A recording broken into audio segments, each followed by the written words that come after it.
Assalamualaikum warahmatullahi wabarakatuh. Kembali lagi pada pelajaran Bahasa Indonesia untuk kelas 7 di SMP ITA Salam Sanden. Untuk kali ini kita akan belajar bersama mengenai struktur dari teks prosedur. Nah, struktur dari teks prosedur itu terdiri dari 4 bagian. Yang pertama itu berupa tujuan, yang kedua berupa bahan dan alat, yang ketiga berisi tentang langkah-langkah, dan yang keempat atau yang terakhir berisi tentang penutup. Oke, yang pertama, tujuan dari teks prosedur atau bisa juga disebut sebagai pengantar. Nah, pada bagian ini menyebutkan apa-apa yang akan dibuat atau dilakukan dalam teks prosedur. Tujuan atau pengantar dalam teks prosedur dapat berupa pernyataan yang menyatakan tujuan dari penulisan tersebut. Nah, bentuknya dapat berupa paragraf pengantar yang menyatakan tujuan dari penulisan.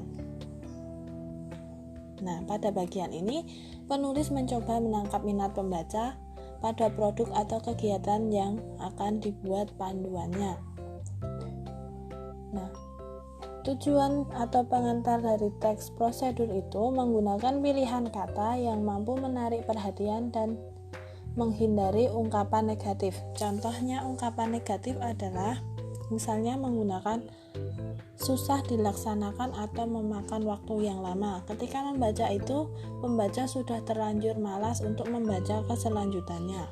Oke, yang kedua, bahan dan alat. Bahan dan alat pada bagian ini berisi perlengkapan yang akan digunakan dalam panduan selanjutnya.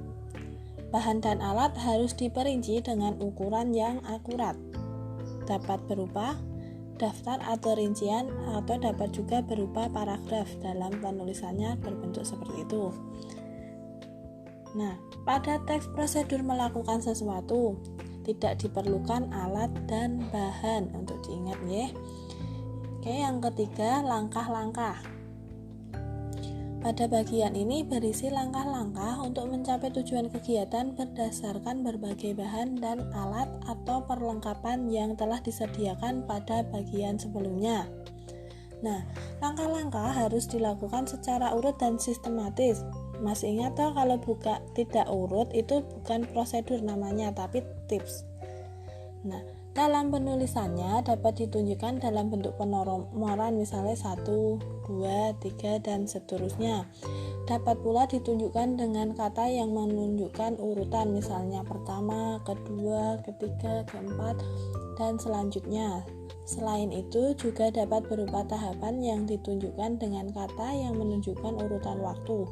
Contohnya, sekarang, kemudian, setelah itu, dan sebagainya. Tahapan biasanya dimulai dengan kata yang menunjukkan tambahan, misalnya aduk, tiriskan, panaskan, angkat, dan sebagainya. Nah, dilihat dari 4 contoh tersebut, itu dapat disimpulkan bahwa dalam langkah-langkah teks prosedur menggunakan kata kerja.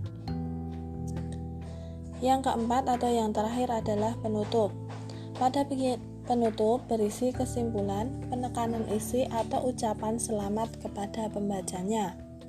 Nah, penutup dalam teks prosedur bersifat relatif, boleh ada ataupun tidak. Oke, sekian dulu belajar kita kali ini. Banyak salahnya mohon maaf. Wassalamualaikum warahmatullahi wabarakatuh.